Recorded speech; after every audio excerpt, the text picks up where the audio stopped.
Welcome to Module 4, a demo for some of our things that we're making for around the house that are non-toxic or less toxic than what we would find in the store. So we're going to make a hand soap, a very basic hand soap today. This is a foaming dispenser, which makes life easier because it doesn't squirt all over the bathroom. You can get these anywhere. You can also reuse them, wash them out and reuse them if you've got other soap that's got a foaming soap dispenser already at home. If you don't have a foaming soap dispenser, it's no big deal. You just be prepared for the soap to come out really fast because it's quite thin, as you can see. So the first thing that you want to do is get about 1/4 of a cup. I did not measure this, I eyeballed it. About 1/4 of a cup of Castile soap. And you can use baby mild Castile soap, which has no fragrance, so that you can add your own fragrance, or so that you don't have any fragrance if you're sensitive to fragrances or allergic to them. You can also buy them pre-fragranced if you prefer. You can get Castile soap at any grocery store, any drugstore, any department store, anywhere online, any health food store, in small amounts, large amounts, in bulk, however you want and need that. The only thing that I would recommend when dealing with Castile soap is that it's a liquid Castile soap, and B, that you look on the label and make sure that it's a Castile soap that doesn't use palm oil. First of all, there's no need for it to have palm oil. Most Castile soap traditionally uses olive oil or coconut oil, or some combination of both. And those are very nice, but some companies prefer, for whatever reason, to use palm oil. And speaking as someone who cares about the environment, I do not buy any products with palm oil. I'm a vegan, and it's not vegan. But aside from that, the rainforest in Borneo, where the palm plant grows, that we get that palm oil from, whether it's palm seed, palm kernel, or whatever is being hidden on the ingredient list as palm oil, they're cutting those trees down, so they clear cut the forest, and there is no safe palm oil, even if it says on the label that it's safe palm oil. There's no such thing. And that is the only place in the entire world where our orangutans, one of the 3 great apes, lives. And orangutans, if they don't have a habitat, they don't have a future. They're an endangered species already, and they're becoming more endangered. So if you can find a Castile soap without palm oil, not only will it be cheaper, but it will also be better for the environment. So that's just a side note about that. So let's get started. So I've already got my soap in here.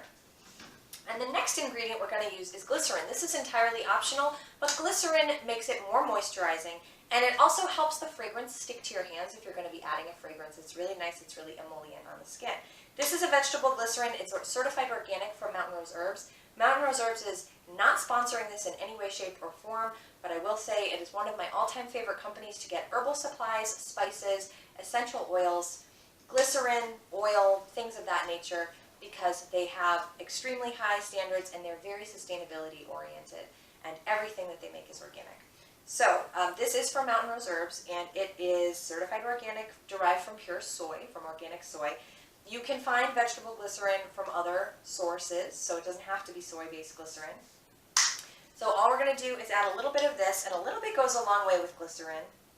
So I'm just going to add a tiny little squirt. It's really like not even a half a teaspoon that you need for something this size. And the glycerin can also be used. This is a food-safe glycerin, which I personally like because it's safe for my hands if it's food safe. I know it's safe to put on my body. But it's also food safe, meaning that we can make medicine from this. So some people will make tinctures, glyceride tinctures, and instead of using alcohol or vinegar as a base, they'll use this when they're making their maceration. So that's just a side note. And then the next ingredient we want to add is some kind of nutritive oil that's going to moisturize our skin. If you have oily skin or it's summer, you can either eliminate the oil entirely or you can use grapeseed oil instead. It is November right now, and so I am going to use jojoba oil because it's very rich and very nice for my skin personally, as someone who tends to have dry skin, and I'm living in the cold, cold north of Massachusetts. The next thing that we're going to do is add some fragrance, only if you want to. This part's optional too. So you have 2 options for fragrance. If you have very sensitive skin or a very sensitive nose, you do not need to use essential oil. You can use a flower water. So this is rose water.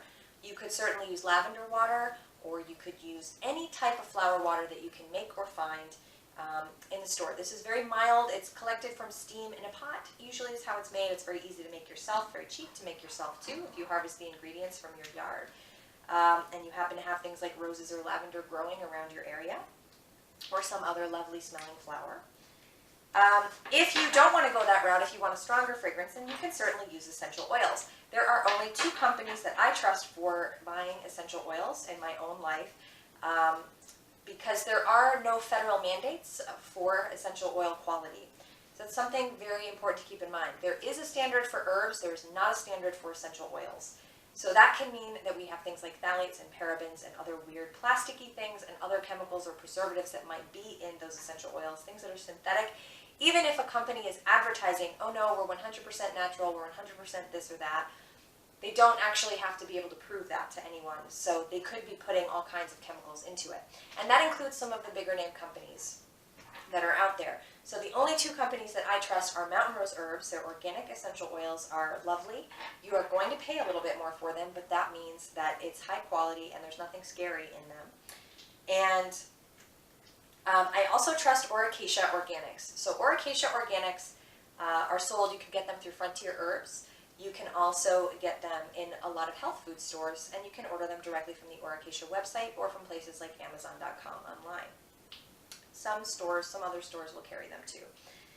So these are the ones that I happen to have today. I have some H.E.A.R.T Organics, and you have lots of choices for fragrance. This is why I like making my own soaps. Could I make a rose water soap or a lavender water soap? I sure could, and it would be lovely. But I'm going to make another soap today. I'm going to make one that is specific to germ killing, so bacteria and viral killing. So antiviral, antibacterial. But you could also make a nice holiday smelling soap. You could make something that's an orange spice, so you could use a few drops of sweet orange oil, a drop or two of vanilla essential oil, and a drop or two of cinnamon essential oil. And that would be so nice smelling on your hands for the holidays. But today we're going to be doing one that uses lavender, tea tree, and spearmint essential oils. Spearmint is not necessarily in here for germ-killing purposes, but it smells very bright and uplifting, and I happen to like the combination with the other two, and it almost smells like a candy cane when you put it in there. You could also use peppermint, or omit it entirely and just go with the lavender and tea tree, or just lavender, because lavender on its own kills germs, tea tree on its own kills germs, and when you put them together, it's even more of a powerhouse of germ killing. So this is just a few drops goes a long way. For this whole container, I'm only going to use a few drops of tea tree oil, 1, 2, 3. And then a few drops of spearmint, 1, 2, 3. And then a few drops of lavender essential oil, 1, 2, 3. And then the last step is we're actually going to fill the whole rest of this up with distilled water. Now, over here, I actually have reverse osmosis well water, which is also distilled. And you can also use bottled water, distilled water, spring water, whatever you've got. If you don't have any of that, you want to make sure that to kill all the germs in it so that this stays good, because there's no preservative in here. You want to boil some water, let it cool down, and pour that in. So that's ultimately what distilled water really is. So let's get this filled up with water. So that's full of water now. And the last step is I put the cap on top of this, and I just need to shake it. Now, this is really important to mix the ingredients together so that it works, but the really important thing is because there's no weird emulsifying agent, there's no weird chemical in here, there's no preservative, it could separate. So the oil in the soap could separate a little bit.